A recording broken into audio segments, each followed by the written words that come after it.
सभी को नमस्कार। आज 6 मार्च 2025 को राजस्थान बोर्ड की कक्षा 10 की इंग्लिश का पेपर लगा और जिसकी आंसर की आपको इस वीडियो में मैं आप सबके सामने ऑथेंटिक आंसर की लेकर के आया हूं। मैं आपको इस पूरे वीडियो में लगभग 30 नंबर का मैटर विद आंसर की कवर करवाने वाला हूं। आप सबको पूरा वीडियो बिना स्किप किए हुए डिटेल से आराम से देखना है और वीडियो के लास्ट में कमेंट्स में अपना स्कोर, जो मैंने 30 नंबर का कंटेंट का आपको आंसर बताया है, उसको 30 में से कितने नंबर आप अचीव कर रहे हो वो ज़रूर आप मुझे कमेंट बॉक्स में ज़रूर लिखें।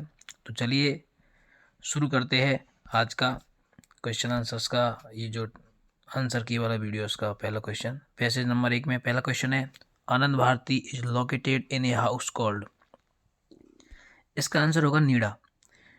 तो इस पैसेज में नीडा एक घर है जिसमें जो छोटी छोटी लड़कियां हैं जो घरेलू नौकर का काम करती है, उनको पढ़ाने का कार्य भी उसी घर में किया जाता है।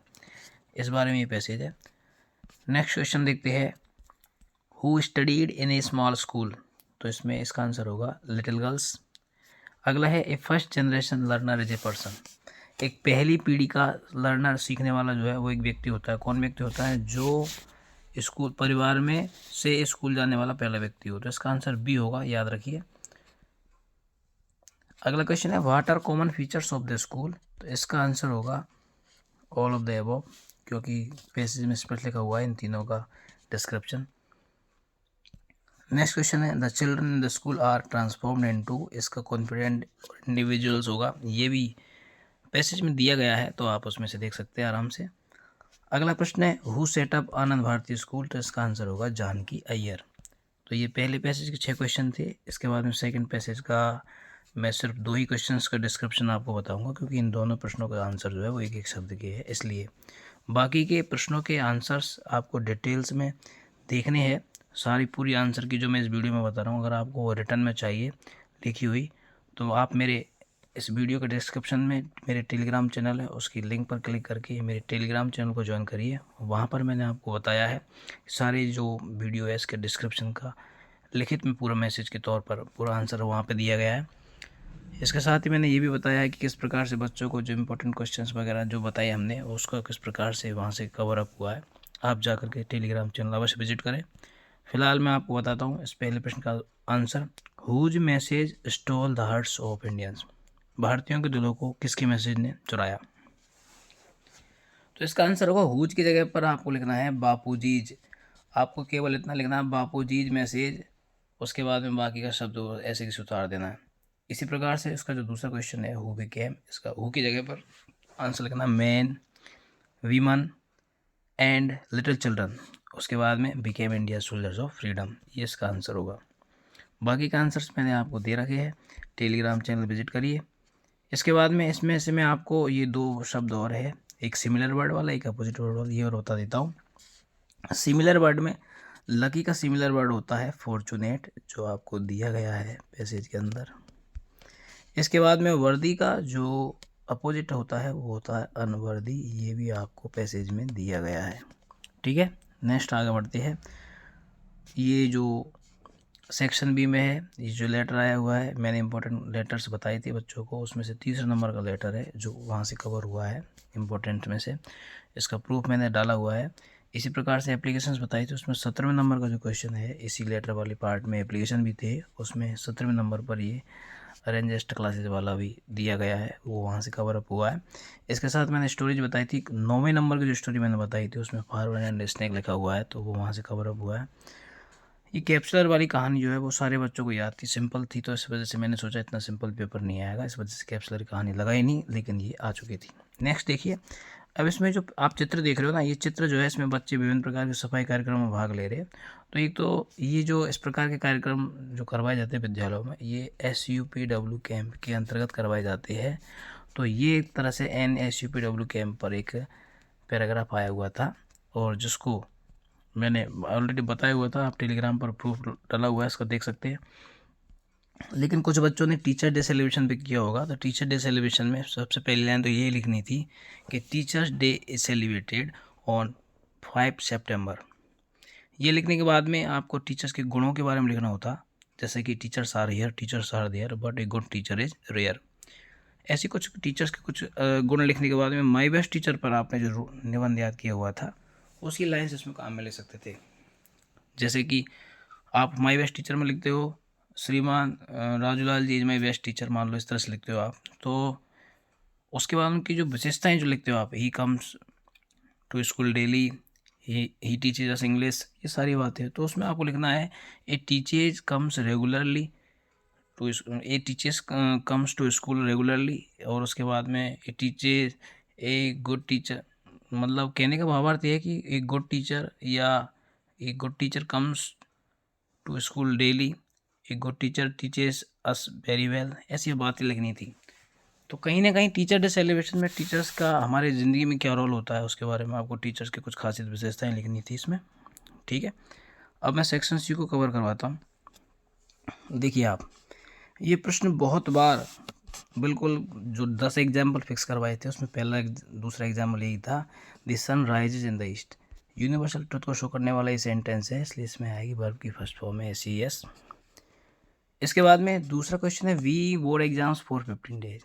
यदि सिंस फॉर के साथ में समय आया हुआ हो तो उस वाक्य में प्रेजेंट परफेक्ट कंटिन्यूअस होता है, और प्रेजेंट परफेक्ट कंटिन्यूअस में एक वचनकर्ता के साथ has been plus ING form और बहुवचनकर्ता के साथ में have been plus ING form आती है। तो यहाँ पर वी बहुवचनकर्ता है, इसलिए इसमें आएगा हैव बीन के साथ में ING फॉर्म।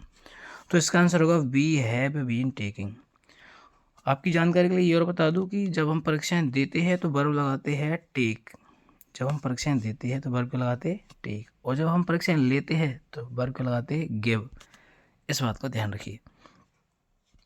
अगली क्वेश्चन की ओर बढ़ते हैं, my brother here on next Monday. तो नेक्स्ट प्लस समय जो आता है वो फ्यूचर टेंस में आता है, फ्यूचर में शैल विल के साथ बेस फॉर्म आती है, इसलिए इसका आंसर विल रीच होगा। अगला प्रश्न, जो जब भी पास्ट परफेक्ट पढ़ाता है कोई भी टीचर, मोस्टली इस सेंटेंस को जरूर देता है हिंदी से इंग्लिश बनाते समय कि डॉक्टर के आने से पहले मरीज मर चुका था। और वही सेंटेंस यहाँ पर दिया गया है कि बिफोर के बाद अगर सेकंड फॉर्म आ जाए तो बिफोर के पहले हेड प्लस थर्ड फॉर्म आती है, तो यहाँ पर इसका आंसर होगा हैड डाइड। ठीक है, आगे बढ़ते हैं नेक्स्ट क्वेश्चन की ओर। इसके बाद में है आपका इनडायरेक्ट स्पीच से रिलेटेड क्वेश्चन है। तो देखिए, my mother said to me take care of your health. तो माई मदर जब अंदर वर्ब की फर्स्ट फॉर्म से वाक्य की शुरुआत हो तो वो इम्पेरेटिव सेंटेंस कहलाता है, और इम्पेरेटिव सेंटेंस जब अंदर हो तो बाहर सेड टू को हम बदलते हैं एडवाइज्ड में या आस्क्ड में, ये डिपेंड करता है सेंटेंस का सेंस कैसा है। ठीक है ना, तो यहाँ पर माई मदर एडवाइज्ड मी भी सही है और माई मदर आस्क्ड मी सही है। उसके बाद में कनेक्ट लगता है to, my mother advise me to, इसके बाद में first form take care of, of लगने के बाद में योर जो है वो ऑब्जेक्ट के अकॉर्डिंग बदल जाएगा। योर यहाँ पर सेकंड फॉर्म में है यूके में, तो मी जो है सेकंड फॉर्म में बदलेगा। यहाँ पर रूप जो होता है ना वो रूप नहीं बदलता है, यहाँ पर सेकंड फॉर्म में है तो बदला हुआ शब्द जो भी आएगा वो सेकंड रूप में आएगा। तो मी का सेकंड फॉर्म होता है माई। अब फाइनल आंसर बनेगा my mother advise me to take care of my health. Next है, Sanjay said to Achu why do you work so hard. तो देखो, अंदर जब RS के अंदर WH वर्ड वाला वाक्य दे रखा हो, प्रश्नवाचक वाक्य दे रखा हो, तो सेड टू को आस्क्ड में बदलते हैं। तो संजय आस्क्ड आचू, उसके बाद WH वर्ड हो तो कनेक्टिव के रूप में उसी को जो तो काम में ले लेते हैं। तो संजय आस्क्ड आचू व्हाई, उसके बाद में सब्जेक्ट को देखो, सब्जेक्ट यू है, यू को बदलो ऑब्जेक्ट के अकॉर्डिंग, ऑब्जेक्ट आचू है, आचू की जगह पर यू कर्ता रूप में है तो आचू का कर्ता रूप बना दो ही। तो Sanjay asked Achu why he, और डू प्लस फर्स्ट फॉर्म को सेकंड फॉर्म में बदलते हैं तो वर्कड हो जाएगा why he worked so hard, और अंत में फुल स्टॉप। तो आंसर होगा Sanjay asked Achu why he worked so hard. Next question की ओर चलते हैं, madam as well as your brothers. तो यहाँ पर ध्यान देने वाली बात यह है कि एज वेल एज से अगर कोई सेंटेंस का सब्जेक्ट जुड़ा हुआ हो तो एज वेल एज के पहले वाली कर्ता के अनुसार वर्ब आती है, और पहले वाला कर्ता मैडम एक वचन है, इसलिए एक वचन कर्ता के साथ SES फॉर्म आएगी, एक वचन फॉर्म। किसी भी क्रिया में SES लगा हो तो वो क्रिया एक वचन बन जाती है, और किसी नाउन में SES लगा हो तो वो बहुवचन बन जाती है। देखो यहाँ पे ब्रदर में S लगा हुआ है तो ब्रदर्स बहुवचन है क्योंकि ब्रदर नाउन है, और कम में SES लगा हुआ है तो कम यहाँ पर एक वचन वर्ब है, और एक वचन कर्ता के साथ एक वचन क्रिया आती है, बहुवचन कर्ता के साथ बहुवचन क्रिया आती है। यही सब्जेक्ट वर्ब में एग्रीमेंट का सबसे बड़ा रूल है। इसमें देखिए, one of the students, one of के बाद हमेशा प्लूरल नाउन आती है लेकिन वर्ब हमेशा सिंगुलर लगती है, तो इसलिए इसके साथ में आएगा वाज। ठीक है। नेक्स्ट क्वेश्चन देखिए, my friend brought a bag for me. तो इसमें आप देखिए एक तो ऑब्जेक्ट ये है और एक ऑब्जेक्ट ये है, लेकिन ये प्रीपोजिशनल ऑब्जेक्ट है, प्रीपोजिशन के बाद आया हुआ है। हमको ए बैग से ही बनाने की कोशिश करनी है इसको। तो इसका बनेगा सबसे पहले ए बैग, इसके बाद में सेकेंड फॉर्म को बाद पर थर्ड फॉर्म बदल देते हैं। तो ए bag was brought, A bag was brought, उसके बाद में शेष शब्द है फॉर मी, फॉर मी के बाद में आएगा बाय माई फ्रेंड। तो आंसर हो जाएगा ए bag was brought for me bye my friend. अगला है मैडम टीचेज अस इंग्लिश। इसमें डबल ऑब्जेक्ट है, इंग्लिश भी है और अस भी है, तो आपको दोनों से बनाते हैं। तो कैसे बनाना है, सबसे पहले अस को बी में बदल दो, वी, और जब फर्स्ट फॉर्म में एस दे रखा हो या फर्स्ट फॉर्म दे रखी हो तो एज आर के साथ थर्ड फॉर्म करते हैं। तो we are taught, we are taught ये कर देंगे। उसके बाद में English, we are taught English by madam. एक तरीका तो ये है, एक अगर आप इंग्लिश से बनाना चाहो तो English is taught to us by madam, ऐसे बनेगा। क्वेश्चन फ्रेम करना है वर्ड से, तो जब आंसर में फर्स्ट फॉर्म दे रखी हो तो क्वेश्चन में डू लगाते हैं। उसके बाद में सब्जेक्ट लिखते हैं व्हाट डू चिल्ड्रन, बच्चे क्या ईट मान खाते हैं, बच्चे क्या खाते हैं। और व्हाट वाले प्रश्नों का आंसर में ऑब्जेक्ट आता है, वो भी कौन सा, निर्जीव वाला, इसलिए चॉकलेट यहाँ पे ऑब्जेक्ट का कार्य कर रहा है। इसको आप आंसर में से हटा करके प्रश्न में नहीं लिखोगे, ठीक है ना। अब मैं आपको फ्रेमिंग क्वेश्चन वाला क्वेश्चन करवाता हूँ। Parents love their kids. Framing question में सीधा सा रूल ये है, सॉरी टेक क्वेश्चन है ये। टेक क्वेश्चन का सीधा नियम ये है कि जब फर्स्ट फॉर्म आ रखी होती है तो आपको प्रश्न बनाते समय डू का प्रयोग करना होता है। सेकंड फॉर्म आ रखी होती है तो डिड लगाना होता है, और एस फॉर्म आ जाए तो डज लगाना होता है। तो यहाँ पर क्या आएगा, सबसे पहले डू। और जब अगर पॉजिटिव हो, अफर्मेटिव हो स्टेटमेंट, तो आपको टैग नेगेटिव बनाना चाहिए, और स्टेटमेंट अगर नेगेटिव है तो टैग पॉजिटिव बनाना चाहिए। तो यहाँ पर क्या है, पॉजिटिव, तो आप लिखोगे डोंट। पेरेंट्स बहुवचन है और कोई भी नाउन होती है उसको प्रोनाउन में बदल के लिखना होता है टैग क्वेश्चन में, इसलिए इसका होगा पेरेंट्स लव देयर किड्स का क्वेश्चन टैग बनेगा डोंट दे। इसके बाद में सेक्शन डी वाला जो पैसेज है इसके कुछ क्वेश्चंस मैं करवाता हूँ आपको। देखिए, बेकर यूज टू बी, अब यहाँ पर तीनों ही ऑप्शन सही है क्योंकि ये लाइन में आए हुए, इसलिए इसका आंसर होगा D. How many time did the baker come in a day, एक दिन में बेकर कितनी बार आता था, तो इसका आंसर होगा ट्वाइस, यानी 2 बार। चिल्ड्रन लॉन्ग फॉर, बच्चे किसकी लालसा रखते थे, तो ब्रेड बेंगल्स की लालसा रखते थे, वो इच्छा रखते थे, ये हो जाएगा। एक रेलिंग जो है, ये शब्द जो है बहुत अच्छा शब्द है, और रेलिंग का जो सिमिलर वर्ड होगा वो होगा पैरापेट। क्या होगा, पैरापेट। क्योंकि रेलिंग जो है वो क्या है, एक तरह से हमारे घरों के ऊपर जो रेलिंग लगी होती है वो एक बाड़ का काम करती है, एक ओट का काम करती है एक तरह से।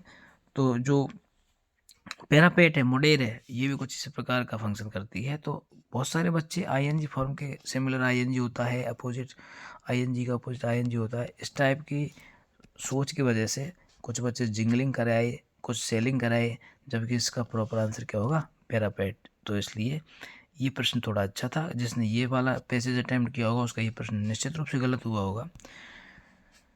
अब मैं आपको केशव गौतमी वाला जो पैसेज आया हुआ है उसके भी क्वेश्चंस करवाता हूँ। देखिए, how many sons Keshav Gautami है, केशव गौतमी कितने बेटे रखती थी, एक ही रखती थी। उसमें ओनली शब्द आया हुआ है लाइन में, ओनली का मतलब एक। केशव गौतमी अपने मृत बच्चे के लिए क्या मांगा, तो उन्होंने मृत बच्चे के लिए दवा मांगी। और शाक्य मुनि कौन थे, शाक्य मुनि कौन थे, शाक्य मुनि एक बुद्ध थे। ठीक है। इसके बाद हील का मतलब होता है ठीक होना, उपचार होना, सही होना, और हील का सिमिलर वर्ड होता है क्योर। ये इसका आंसर हो जाएगा। ठीक है। अब मैं आपको इसके बाद में जो हमारा अगला क्वेश्चन है, कौन सा, जो हमारा अगला क्वेश्चन एमसीक्यू वाला है उसके लिए चलता हूँ। ओजेबल is expecting to get a very important, इसका हो जाएगा रिपोर्ट, क्योंकि ओजेबल एक बहुत ही महत्वपूर्ण रिपोर्ट की उम्मीद कर रहा था, पाने की उम्मीद कर रहा था। अगला है कौन इनवाइट किया जाता है। देखिए, is invited to a grand party, तो पार्टी में कौन इनवाइट किया जाता है, मटिल्डा, तो इसका आंसर होगा ए। और भोली का नाम क्या था, तो भोली का नाम था सुलेखा। और आखिरी प्रश्न है कि वेल नॉन प्रसिद्ध किताब किसकी, नर्सरी राइम्स की। इंग्लिश में नर्सरी राइम्स की सबसे प्रसिद्ध किताब का नाम क्या है इस चैप्टर के अकॉर्डिंग, मदर गूज। तो इस तरह से मैंने 30 नंबर का कंटेंट आपको इस वीडियो में बताया। आपने 30 नंबर में से कितने सही किए वो मुझे कमेंट बॉक्स में अवश्य लिखें। और अगर आपको ये वीडियो के सारे आंसर की से आप सेटिस्फाई हो, और अगर आप कक्षा 12 की और आगामी समस्त कक्षाओं की पेपर्स के आंसर की भी इस प्रकार से चाहते हो, तो वीडियो को लाइक करें, अधिक से अधिक शेयर करें, और अगर आप चैनल पर पहली बार आए तो चैनल को सब्सक्राइब अवश्य करें। तो मिलता हूँ मैं अगले दिन, अगली बार एक 12वीं क्लास की बोर्ड एग्जाम्स की आंसर की के साथ में। तब तक के लिए आप सभी को जय हिंद, जय भारत।